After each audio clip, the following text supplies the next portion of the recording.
इस वीडियो में हम दो वर्ड प्रॉब्लम्स हल करेंगे न्यूटन के दूसरे कानून हरकत की मदद से। तो पहला सवाल, एक सोफा जिसका वजन 60 किलोग्राम है साकित हालत से एक्सेलरेट होकर 5 सेकंड में 20 मीटर फी सेकंड की रफ्तार तक आ जाता है। जिस सतह पर सोफा हरकत कर रहा है फर्ज करें उसमें फ्रिक्शन 0 है। सोफे पर लगने वाली कुव्वत या फोर्स मालूम करें। सबसे पहले जो मालूमात हमें दी हुई हैं उन्हें देख लेते हैं। हमें बताया गया है कि सोफ़ा इब्तदाई तौर पर साकित हालत में था, सो इसकी इब्तदाई वेलोसिटी या इनिशियल वेलोसिटी हो जाएगी 0 यानी vi इज इक्वल टू 0 और इसकी इंतहाई वेलोसिटी या फाइनल वेलोसिटी है 20 मीटर फी सेकंड। तो vf हमारा बराबर हो जाएगा 20 मीटर्स पर सेकंड। टोटल टाइम है 5 second, so t is equal to 5 seconds. सोफे का मास या वजन है 60 kilogram, so m is equal to 60 kg और हमें मालूम करनी है वो कुव्वत या फोर्स जो कि इस सोफे की हरकत की जिम्मेदार है। जाहिर है किसी ने कुव्वत लगाई होगी तो ये सोफा एक्सेलरेट कर रहा है हरकत करते हुए, सो f हमें मालूम करना है। यहां हमें हरकत पैदा करने वाली कुव्वत मालूम करनी है, सो वो कौन सा फॉर्मूला है जो कुव्वत और हरकत की निस्बत बताता है? जी बिल्कुल, मशहूर ज़माना न्यूटन का हरकत का दूसरा कानून यानी F is equal to ma। कुव्वत बराबर होती है मास टाइम्स एक्सेलरेशन यानी कमियत यानी मास ज़र्ब इसरा या acceleration.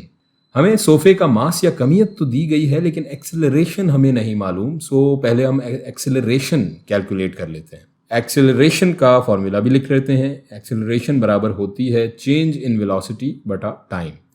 So a is equal to change in velocity होगी vf माइनस vi यानी final velocity minus initial velocity बटा t।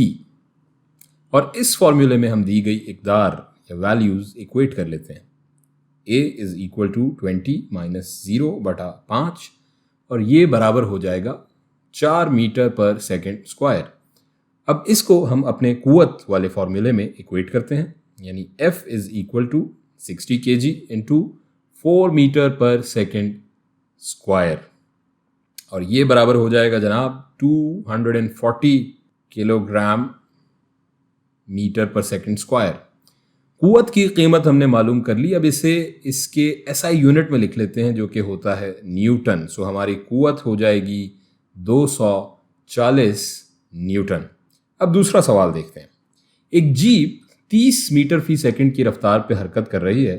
ड्राइवर ब्रेक लगाता है और जीप 75 मीटर के फासले के बाद रुककर साकित हो जाती है। अगर जीप का वजन बमा ड्राइवर 1000 किलोग्राम है तो ज़मीन और जीप के दरमियान की कुव्वत मालूम करें। सबसे पहले इसी तरह वो तमाम अकदार लिख लेते हैं जो हमें दी गई हैं। जीप की इब्तदाई वेलोसिटी है vi is equal to 30 metre पर सेकेंड।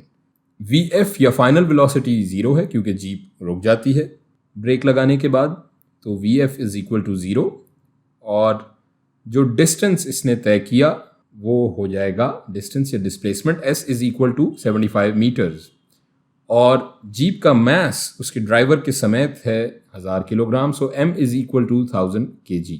फोर्स हमें मालूम करनी है, सो F की कीमत हमें मालूम करनी है इस वर्ड प्रॉब्लम में। अब की बार हमें टाइम की कीमत नहीं दी गई बल्कि हमारे पास फासला या डिस्टेंस या जिसे हम डिस्प्लेसमेंट कह सकते हैं यहाँ उसकी कीमत हमें मालूम है।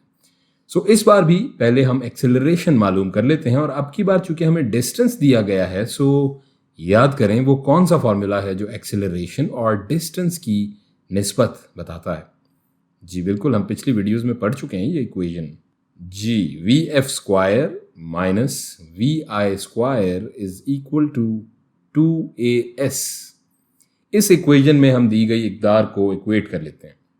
सो ये हो जाएगा 0 माइनस 30 का square is equal to 2 into a into 75 और ये हमारी एक्सेलरेशन बराबर हो जाएगी यहाँ अगर हम ये कैलकुलेट करें -6 मीटर पर सेकेंड स्क्वायर।